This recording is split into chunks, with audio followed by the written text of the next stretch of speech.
The synthetic leather chair squeaked softly with every slight movement. In the 30-square-meter room, only the drone of an old AC unit and the tapping of keyboard keys kept me company. Click, click, click. The digital clock on my computer screen displayed 1847. For the past 10 minutes, the 5th floor of this office building had been completely quiet. The last remaining co-worker, Booty from marketing, waved goodbye with a "be safe going home" before disappearing into the elevator. I could only manage a tired nod, my eyes still fixed on rows of spreadsheet numbers. The Q2 inventory report must be finished tonight. Mr.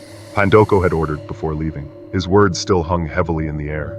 I scooped up a forkful of cold fried rice from my lunchbox, chewing lazily. The oil had begun to congeal on the surface, exactly at 19:15. Bert, all the ceiling neon lights cut out at once. Only the dim blue LED above the door and my monitor's glow remained. The long shadows from filing cabinets suddenly transformed into prison bars on the walls. I drew a sharp breath. The building's generator had been faulty all week. Nobody cared enough to fix it.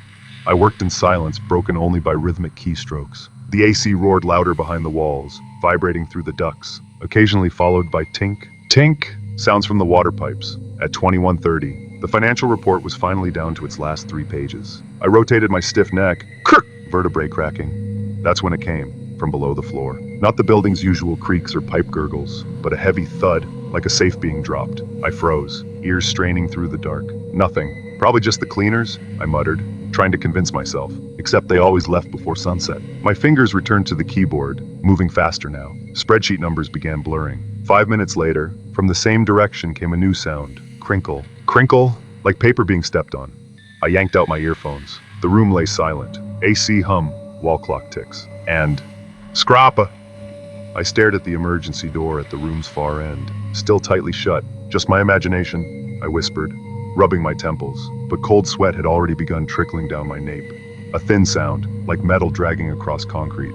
21:47. My eyes grew heavy, spreadsheet numbers doubling in my vision. I pushed the chair back until its wheels growled against the vinyl floor. Needed caffeine. Near the main entrance, the small coffee machine whined like a wounded bee as I pressed the brew button. Bitter instant coffee aroma spread, mixing with dust from the old laser printer beside it. While waiting, I looked through the 5th floor windows. The streets below were already empty, just yellow streetlights and occasional red taillights of distant passing cars. The AC's cold made me pull my thin office jacket tighter. Blup! Blup! The paper cup filled. I carried it slowly, hot steam moistening my fingertips. As I turned back toward my desk, there it was. At the far end of this back work area, a dark vertical line split the white surface of the steel door. Open, just slightly, maybe 5 centimeters. Yet I clearly remembered the handle being securely locked before the lights went out. Wind? I whispered in disbelief. The AC wasn't powerful enough to move such a heavy door. My feet carried me closer unconsciously, the coffee in my hand forgotten. The nearer I got, the more I felt the distinct cold air escaping through the gap. Damp cold, not the dry AC chill. Beyond the door, the emergency stairwell corridor was pitch black. Only the red emergency light above the stair door glowed, casting blood-colored reflections on the concrete floor. I leaned forward, left the iron emergency stair door, closed. Right, the utility room door, closed. But something, creak, a faint sound, like shoes scuffing gravel. Me? No, my feet hadn't moved. My chest tightened. I pushed the steel door shut. Click, the automatic lock engaged. I pulled the handle, solid, impossible to open from outside. Returning to my desk, everything felt different. The once neutral monitor now loomed like a giant eye watching me. The printer's shadow in the corner morphed into a hunched figure whenever I glanced away. My typing grew erratic, repeatedly mistyping numbers in the QTI received column. 23 became 32. 145 became 154. Damn it, I corrected them again. Tap, tap, not from the keyboard.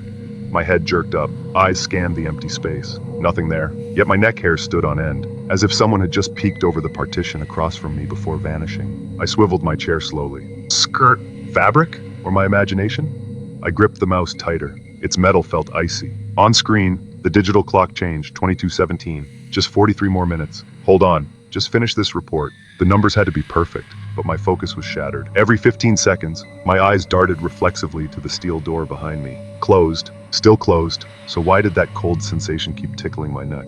The monitor emitted a pale white light that stabbed my eyes. My fingers still danced across the keyboard, clack, clack, clack, when suddenly, Kurt, all the blue LED ceiling lights cut out at once. The room plunged into absolute darkness. Only the glowing spreadsheet face remained, 30 centimeters from my nose, burning my retinas. Shit! I hissed instinctively. My chair wheeled backward as I stood up. Dark, pitch black.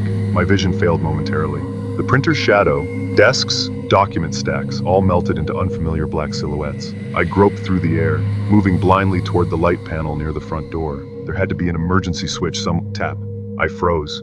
The sound came from the darkness across the room, right in the path to the light panel. Tap, tap, footsteps, slow, measured, not shoes, more like rubber soles touching vinyl flooring. My breath caught. My ears picked up every detail. Tap, drag, as if the walker was pulling one foot slightly.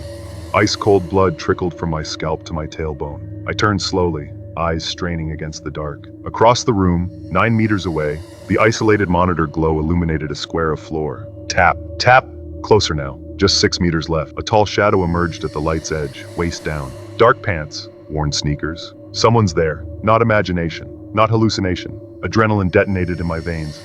My body moved on its own. I spun around, crashing through the darkness, hands frantically clawing for the steel door handle on the back wall. My fingertips brushed against cold, dusty metal. Here! I rattled the handle, locked from inside. No! A tap, tap. The footsteps suddenly quickened. The key! Where's the emergency key? My left hand slammed against the wall, groping around the handle. Thud! My thumb hit a small plastic box. I elbowed the emergency glass. Crash! Shattering it. Fingers grabbed the metal key inside. Tap, tap, tap. The sound was now just 3 meters away. I caught a whiff, the stench of sour sweat and machine oil. The key slid into the hole. I twisted hard. Click! The handle finally gave way. I threw my weight against the steel door. Screech! Damp stairwell air hitting my face. I didn't look back. I burst through, taking concrete steps 2-3 at a time. My shoes slap, slap, slapped in rhythm with my ragged breathing. From above, a door slammed. No pursuing footsteps, but another sound. Ha! And a hoarse, heavy breath echoing in the narrow staircase. 4th floor, 3rd, 2nd. The red emergency lights on each landing glowed like demon eyes. On the 2nd floor, creak, another door opening above. He was descending, not via these stairs. Another door. He was cutting me off. I slipped on the last ground floor step, knees smashing concrete. Pain brought involuntary tears. But the emergency exit was just 10 steps away, glowing green exit sign. I crawled up, staggered forward, then ran. The iron door handle felt cold and greasy. Muscles tensed. Thud! The door burst open. Humid night air slapped my face. I ran blindly until reaching the main sidewalk. Finally stopping, I doubled over with hands on knees, each breath like knives in my lungs. In the distance, the office building loomed black. On its 5th floor, a dark silhouette stood framed in a window. My trembling fingers pulled out my phone. The screen's light glared in the darkness. I pressed 911. The ring of the call connecting was the most beautiful sound that night. 911 operator, what's your emergency? The woman's calm voice finally broke the floodgates. There's someone in my office, my voice cracked, barely audible. He chased me out. 15 minutes later, spinning blue-red lights swept the sidewalk, but the building had returned to darkness and silence, like a mouth clamped shut.